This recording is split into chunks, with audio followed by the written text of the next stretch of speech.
the expropriation of 8,000 square miles of land, in which all customary rights of Bibanja owners were abrogated.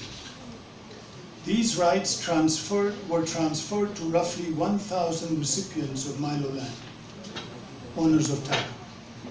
Rather than an exercise in the right of public domain in the public interest, this needs to be understood as an exercise in the right of conquest. The conquering state turned the right of eminent domain into an exercise in expropriation of land rights of the vast majority. It was an expropriation without compensation. The expropriation of property was part of a larger injustice, ethnic cleansing. The most notorious act of ethnic cleansing was the forced removal of Catholics from Mengo and its surroundings to Masaka.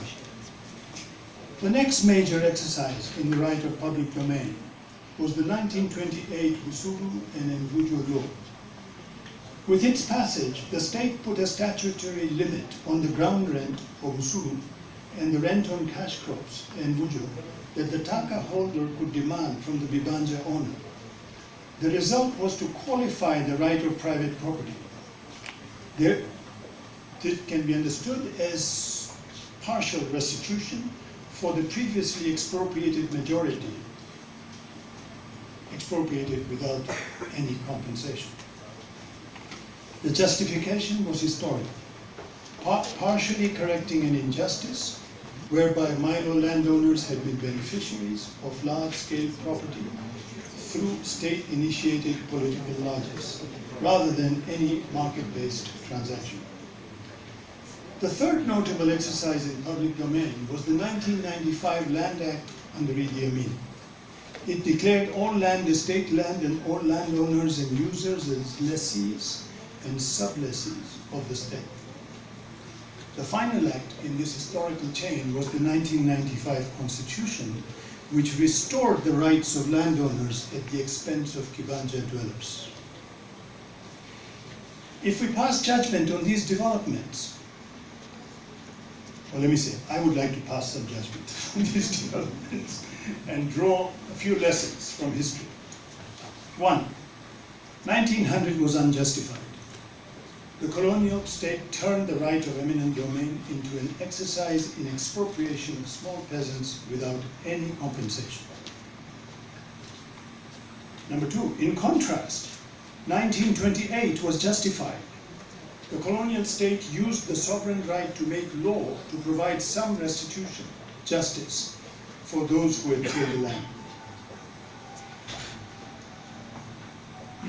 Number 3, 1995, the Amin decree was justified, broadly speaking, since it built on 1928 and abrogated the remaining rights, some of the remaining rights of Taka owners.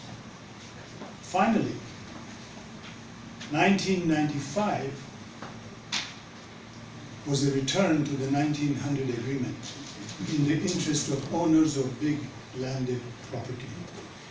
1995 should be understood as a counter-revolution, and we should ask ourselves, why was it possible? There is also a history of expropriation outside Uganda, especially in the north and east of the country. In all these cases, whether in the colonial period or after, as during the counterinsurgency in Karamoja, Acholi, and Teso, expropriation was without compensation. These cases of historical injustice have been documented by students at Makerere Institute of Social Research in numerous research studies. Questions of historical injustice need to be dealt with separately at a time when the political climate is right. I would like to return to the question I posed earlier, whether all landowners should be treated the same. For a start, landowners are not all the same. There are three kinds of landowners. There is the speculator, there is the owner of small property, and there is the big property owner, who I would like to distinguish from the speculator. The speculator is one who has bought the land with the foreknowledge that compulsory acquisition will soon be on the agenda and the expectation of making a handsome profit. My suggestion is that speculators need to be penalized rather than rewarded.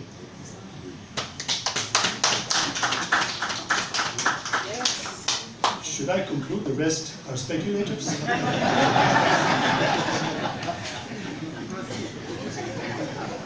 Is this audience loaded? If so, I look to the audience outside. All land bought in anticipation of the announcement of a project by those in a position to access such information, or bought after the announcement of the project, also with the expectation of making a speculative gain, I suggest that all those who bought the land during a year or so before the project was announced be paid the sum at which they bought the land as just compensation. Not a shilling more. They should get what they paid. I'll come to the question of that it will be tough. Indeed, it will be tough. This leaves with two groups with a rightful claim for fair compensation. The first is the Kibanja owner, one for whom the property is the principal source of livelihood. Property for the Kibanja owner is not only an economic asset, it also has emotional and sentimental value because it would mean a loss of ties to an area and a loss of friendship and kinship ties. In my view, this is the group with the most legitimate claim on compensation, one that goes beyond the market value of the land to include financial compensation for non-monetary injuries, loss of ancestral land, disruption of kinship relations, etc. Finally, there is the large-scale property owner, for whom the land does not constitute the main source of income or livelihood. This is the owner who both has a claim to fair compensation and the resources to clear procedural hurdles. The real challenge is how to handle this group. In my view, this is a political challenge. To understand its nature, we need to return to the two cases where the state was able to use eminent domain to qualify the rights of owners of Taka in the interest of Kibanja owners and in the larger interest of development. Let's begin with the first case is the 1928 Bushulo and Njulo. Let's begin with the background to that law. The 1900 agreement needs to be analyzed as a political document. The British understood that they would not be able to rule Uganda alone. They needed allies. The 1900 agreement first and foremost spelled out the terms of the alliance between the British and the pro-British faction of landlords in Uganda. The 1900 agreement was at the expense of three groups in Uganda. The first loser was the Kabaka, who ceased to be a trustee of all land in Uganda as the Sabataka, but was now turned into just another landlord, even if the biggest. The second loser was the group of the Bataka, the clan heads who traditionally had a role as trustees of clan land, but who were now totally marginalized. The largest group of losers were the peasants, the Bakopi, who were now turned into tenants of landlords with absolute private property rights in Milo land. Rights these landlords never possessed before, but which they could henceforth use to evict tenants at will. Two important changes took place in Uganda from 1900 to 1928. First, colonial power stabilized with the help of Milo landlords. Secondly, these Milo landlords began to flex their economic muscles and demand more rent from tenants. They even took to expelling those who were either unwilling or unable to pay increased rent. The result was a decline in peasant production of cotton in Uganda, since Milo landowners were not only demanding ground rent, usuru, on the total amount of land a tenant had, but also rent on cash crops and buja, the main cash crop being cotton. Figures collected by the colonial government showed that the acreage of cotton planted in Uganda and Eastern Province was roughly the same in 1911-12. But in a short space of 5 years, it had declined in Uganda from 27,380 to 21,000 acres, but had increased in the eastern province from 29,720 to 97,961 acres. That's 3 times.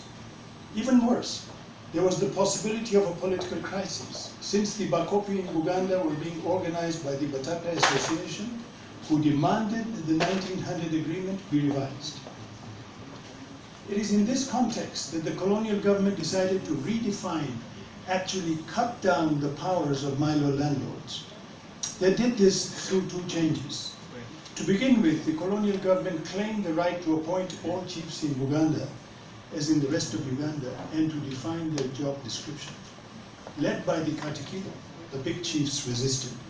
In the confrontation between Postal Waith, the acting provincial commissioner in Uganda, and the Katikiro, Sarapolo Kagwa, most leading chiefs, including the Katikiro, the Omuwanika, the treasurer, and the secretary to the Lukiko, Yusufu Bamuta, were dismissed. Martin Luther Nsibirwa, former clerk in the protected government, was appointed the new Katikiro, and Serwano Kurubia, an interpreter and a former inspector of schools with the protectorate government, was appointed the new Omuwanika. Once the protectorate government had broken the political backbone of the Milo landlords, it set about undermining their economic position. This was done through the 1928 Busulu and Anuju law. The law not only set a limit on the rent the landlord could demand from the tenant, it also forbid the landlord the right to evict the tenant, giving the tenant effective security of tenure. These changes had an immediate and positive effect in Uganda. Peasants responded by increasing production. Amin's 1995 law also needs to be seen as a political development. Amin was able to neutralize the opposition of Taka owners because of the enormous political capital his regime had accumulated in the aftermath of the Asian expulsion of 1972. Amin was seen as the one who had brought economic independence to Uganda. The lesson for the NRM today is to deal with the opposition of Taka owners to compulsory acquisition, not as a developmental challenge, but as a political challenge. Thank you.